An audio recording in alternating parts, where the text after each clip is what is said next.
आपल्या इथे डुग्गीपार पोलीस स्टेशनमध्ये एक गुन्हा दाखल झाला आहे. त्याच्यामध्ये आपल्या पोलिसांना एक गुप्त माहिती मिळाली होती की एक इसम आहे तो औरंगाबाद येथे किंवा इतर ठिकाणी पोलीस भरतीमध्ये लावून देतो असे आम्ही देऊन त्या नागरिकांना पैसे मागत होता. तर इमिजिएटली त्याला आपल्याला माहिती मिळालं होतं. त्याला आपण ट्रेस केली आणि त्याची झडती घेतली असता त्याच्या बॅगमध्ये आपल्याला काही पोलीसचा युनिफॉर्म, वेगवेगळ्या डिपार्टमेंटचे ओळखपत्र, काही शिक्के वगैरे आढळून आलं.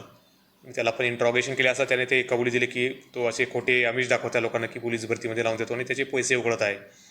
तर आपण तात्काळ त्याला गुन्हा दाखल केला आहे त्याच्यामध्ये चिटिंग आणि इम्पर्सोनेशनचा आणि त्याला अटक केली आहे. तर सदर व्यक्ती हा मूळचा साकोली भंडारा जिल्ह्यातील रहिवासी आहे. त्याचे नाव विलास गणवीर असे आहे. 65 वर्षे त्याचे वय आहे आणि त्याची थोडी आपण अजून माहिती काढली असता त्याच्यावर इतर जिल्ह्यात पण म्हणजे चंद्रपूर, भंडारा जिल्ह्यात पण असे काही गुन्हे दाखल आहे.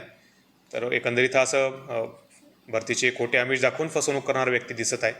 तर बाकी आता सगळं त्याच्या इतर गुन्ह्यांची पण आपण माहिती घेत आहोत आणि जनतेला पण आम्ही याचे प्रेस नोटमार्फत आवाहन केलं की अशा काही इतर व्यक्तींकडून ज्याने पैसे वगैरे घेतले असेल भरतीच्या नावाखाली तर त्यांनी पण पुढे यावं आणि आपल्याला माहिती द्यावी. तर त्या संदर्भात पण आपण कायदेशीर कारवाई करू. याची सध्या तरी काही डायरेक्ट भरतीमध्ये त्याचं काही कनेक्शन आढळून आलेलं नाही आहे. फक्त त्यासाठी खोटं बोलून भूलतापा देऊन तो लोकांना फसवत होता असं दिसून आलं आहे.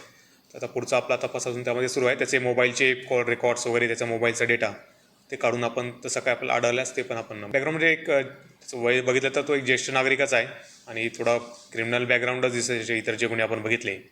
तर युजली असा काय त्याचा व्यवसाय वगैरे स्पेसिफिक नाही आहे काही.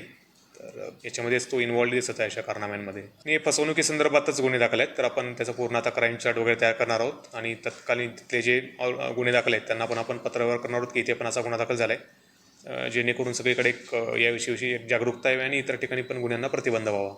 आपण ते माहिती पाठवणार आहोत त्यांना.